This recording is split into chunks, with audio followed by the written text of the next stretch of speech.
Aktualisierung. Wer hat tatsächlich die Kontrolle über Venezuela? Rachel, why don't you start? Thank you, Caroline. The president has been adamant that he is now in charge of Venezuela, but Delcy Rodriguez said the government of Venezuela runs her country, no one else, saying, quote, there's no external agent governing Venezuela. So which one is it?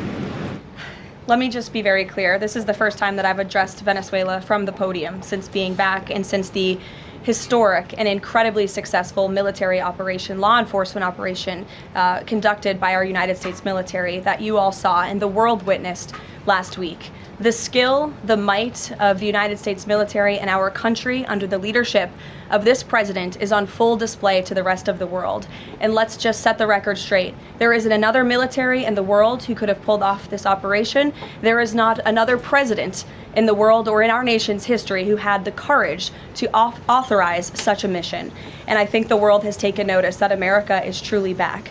With respect to Venezuela, the Trump administration, led by Secretary Rubio, the vice president, and the president's entire national security team, is in close correspondence with the interim authorities in Venezuela. We obviously have maximum leverage over the interim authorities in Venezuela right now, and the president has made it very clear that this is a country within the United States, the Western Hemisphere, close by the United States, that is no longer going to be sending illegal drugs to the United States of America. It's no longer going to be sending and trafficking illegal people and criminal cartels to kill American citizens as they have in the past. And the president is fully deploying his peace through strength foreign policy agenda.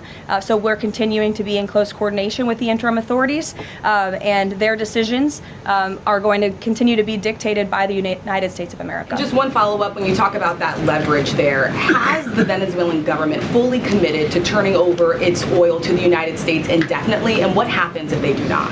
Well, as you saw, the president announced last night, this was a deal. This was a deal made by the president and his team with the Venezuelan interim authorities. This will benefit both the American people and the Venezuelan people. And Secretary Wright and the Department of Energy are working with the interim authorities and also with the private oil industry to execute on this historic energy deal. That's not only good for the United States, but it's also going to revive the prosperity, the safety, the security of both the United States and Venezuela as well.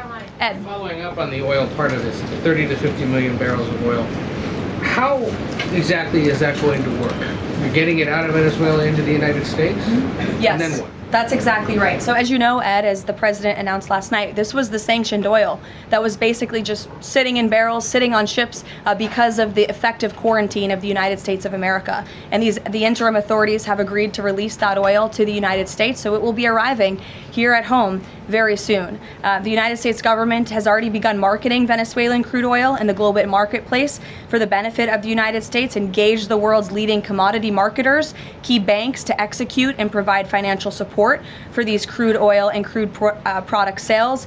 All proceeds from the sale of Venezuelan crude oil and products will first settle in U.S.-controlled accounts at globally recognized banks to guarantee the legitimacy and integrity of the ultimate distribution of proceeds, and those funds will be dispersed for the benefit of the American people and the Venezuelan people at the discretion of the United States government. It sounds like it requires a lot of private sector engagement and agreement from the oil industry and the banking industry. Do you have that yet? There's a lot of private sector engagement that's happening right now. As you know, Secretary Wright, our energy secretary who's heading up this big project, is in Florida today meeting with some of these oil executives. And as we confirmed earlier, they will also be at the White House later this week. So they are absolutely eager to invest. They're eager about these opportunities.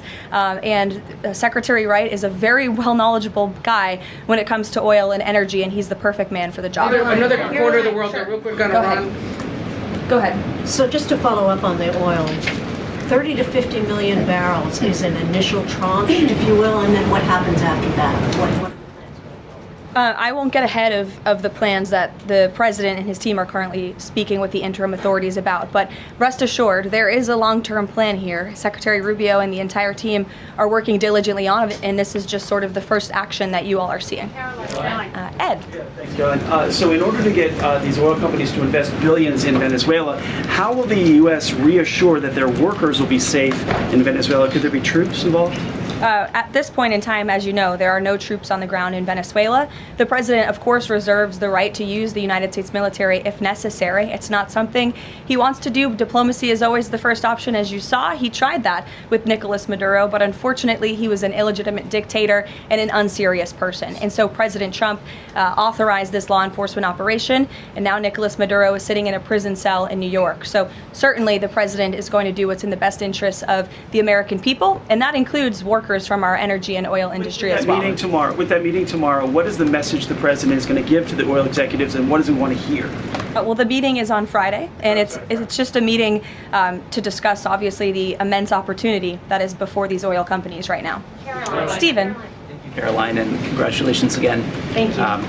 The New Yorker had a story yesterday on the vice president, and it questioned his, quote, notable absence on Venezuela. And the sub-headline asked, was the vice president's exclusion from the operation in Venezuela an expression of his anti-interventionist ideology or political calculation? Would you be able to discuss the vice president's role in Venezuela policy? I did see that report in the New Yorker, and quite frankly, I laughed out loud because it's very clear it's a fake report that's trying to sow distrust and division amongst the president and his team. Let me just be very clear. The vice president has been involved in all policy. He is the right-hand man of the president on all policy matters, including Venezuela policy. He was, of course, read in and deeply involved in this operation from the very beginning. And he was present on the night of the operation via secure communication at a different location as to not damage the operational secrecy of this mission that was so incredibly important to ensure that this mission could be carried out successfully without endangering our troops. Dies ist eine Website, die dir hilft, dein englisches Lesen und Hören zu verbessern. Sie zerlegt Sätze per KI in leicht verständliche Wortgruppen. Mit dem Player kannst du Tempo, Pause und Rücksprung frei steuern, um jede Zeile zu verstehen. Die Seite bietet Übersetzungen in 20 Sprachen für barrierefreies Lernen. Gib einfach englist.com in deinen Browser ein und probiere es aus.